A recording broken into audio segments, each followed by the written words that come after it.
Bismillah ar-Rahman ar-Rahim. What's popping, guys? Welcome to ZeerTalks and welcome to the match preview for Al Hilal ضد Wehda in the Saudi Pro League midweek. Yeah, you would think it's AFC Champions League. Nope, it's Saudi Pro League. Yeah, man. But listen, before we begin, you already know what to do. Subscribe, press the alarm bells for future content notifications, like and comment your way through. Go check ZeerTalk socials. Oh, inshallah, bi'idhnillah al-alim, you guys are well and you are satisfied wherever you may be. Yeah, man. Listen, in regards to this game, I mean, obviously, last game we won 9-0. However, I do have to say it was against Al Fath, and Al Fath are last for a reason. So I don't really want to, you know, discredit the team too much, but at the same time, I don't want to overcredit them, if that makes sense. Also, keep in mind, we're still tied on points with Al Ittihad after they won 4-1 against the Ra'id. Convincingly as well. So it's one of them ones in which, yeah, man, um, we gotta take care of our own business. By the way, I forgot to mention, you know, the Etihad win they had, it could have been 5-1 because there was a penalty that wasn't given that should have been given. So, hey, one of them. But yeah, listen, man, Jesus, he needs to get his decisions right. I actually think for a game like this, what place is Al Wahda? Al Wahda, they are. خليني أشيك دقيقة. They are طال عمر طال عمركم. They are 17th. So they're in a similar situation with Al Fath. The only difference is they are 6 points ahead of them. Wallahi, that's it. And they're tied in points with Al Khudud, who are 15th, which is out of the relegation zone. يعني صراحة, if we don't do anything against them, مو معقولة. But I do expect us to do a job. However, how we do the job, now that's a different discussion. Now I do have to say, Leonardo, I don't know if I mentioned it in the reaction, why my memory sometimes is pathetic. He was subbed off because he had a head injury despite scoring a hat trick. I even gave him man of the match because he was actually unreal even during the time that he played. But yeah, I have no idea if he's going to be absent or not. There's no announcement of who will be missing, who won't be missing at this moment in time of pre-recording this. Who else? Mitrovic obviously won't play. That's one thing I can guarantee you. He will not play. I think it's this game, and I believe there's one more game, and then khalas, he can be back, inshallah. I mean, or maybe he's back next game. I need to double check that. But I know for tomorrow's game, inshallah, you know, my Shuf Sharon, he recovers, but he won't be able to play um, tomorrow. So, yeah, man, it's one of them ones in which, I mean, there's only one striker that I am aware that's going to play. Now, do I want him to play?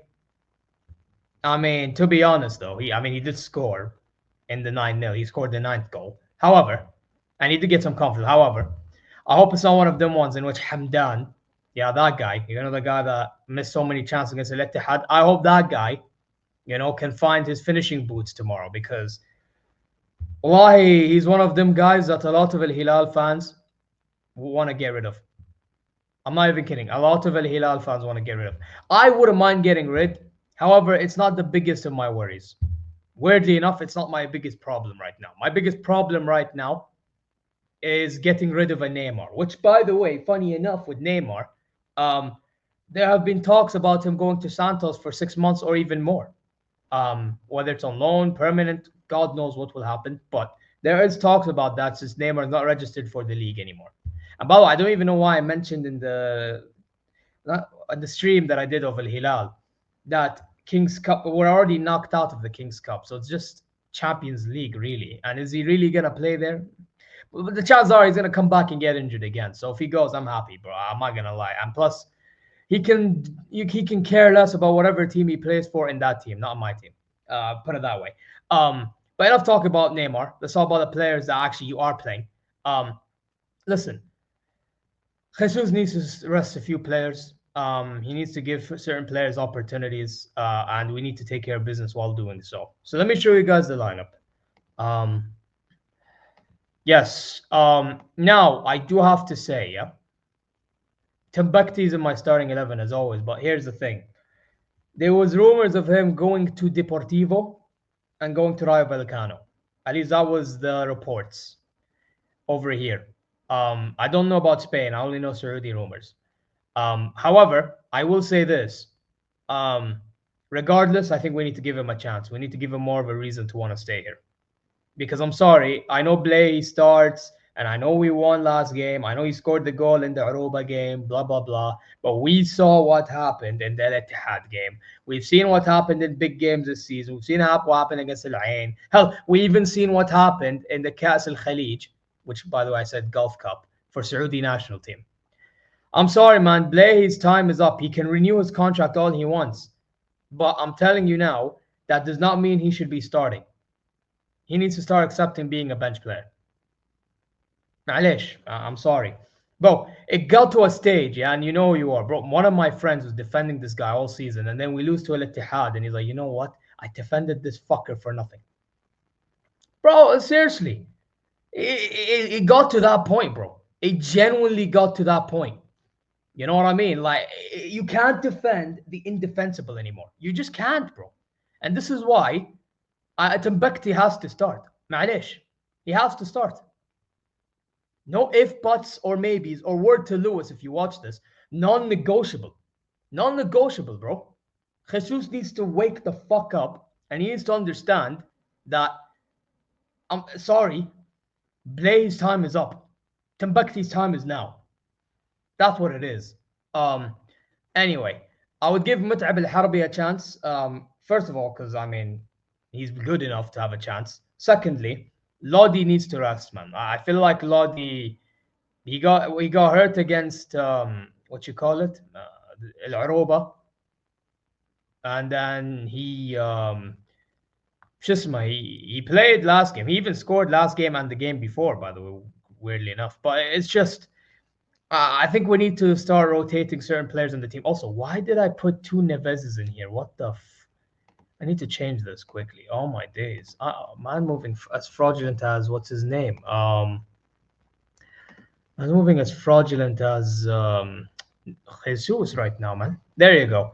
But yeah, that's why I'd give Lodi an opportunity. And then my midfield is Neves and Sergey. I know Sergey has been playing attacking mid recently, but still, man, we need to give Gahtani a chance. Malcolm in attacking mid, Salim on the left. Although Salim, he needs to start finishing. But I know he got 3 assists.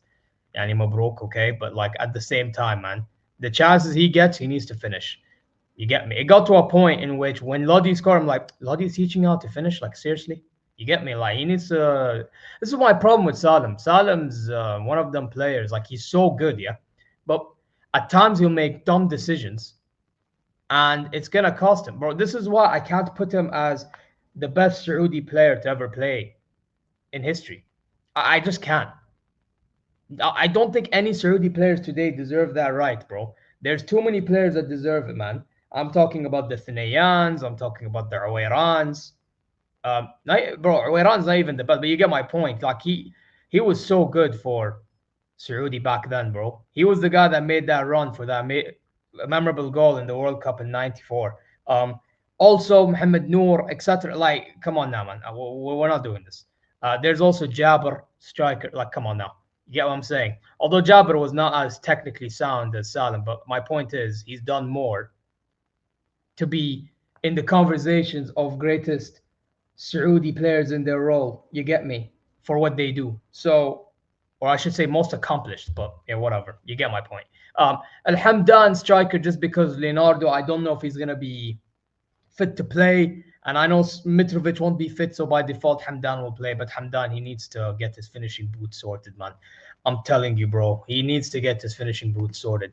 And yeah, man, that's my lineup. Now, as you can see, my lineup is pretty thin because I don't know what to expect in the coming hours or even day. But yeah, anyway, I think regardless, we should win this game.